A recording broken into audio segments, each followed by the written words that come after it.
চিন্তা ভাবনা যারা করে না তারাও রমজানের প্রস্তুতি নেয়। আর 6 মাস আগে বাজারের জন্য তেল আসছে, ওগুলি কিনা তারা রমজান করতেছে। সুলা, তারপরে যে ডাল, ডাল, পেঁয়াজ, এরকম নিত্য প্রয়োজনীয় জিনিস যেটা রমজানের চাহিদা খুব ব্যাপক, এটাকে তারা আগে থেকে রমজান করে রাখে কম দামে বিক্রি করার জন্য।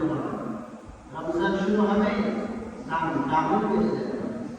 কয়েকদিন আগে মনে হয় 20-30 টাকা কেজি লেবু ছিল, এখন হালি হয়ে গেছে অনেক দাম।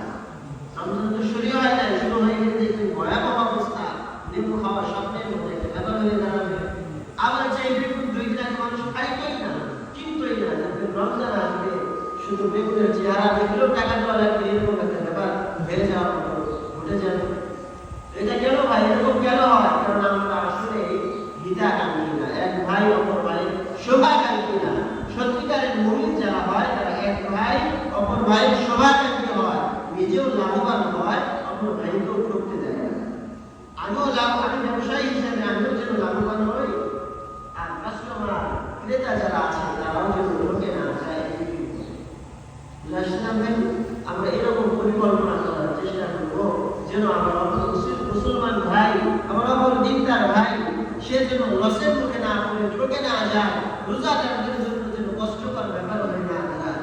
খেজুরের দাম সারা বছর থেকে একরকম, রমজানের দাম হয়ে যায় আরেক রকম, সোলার দাম সারা বছর থেকে একরকম, রমজানের দাম হয়ে যায় আরেক রকম।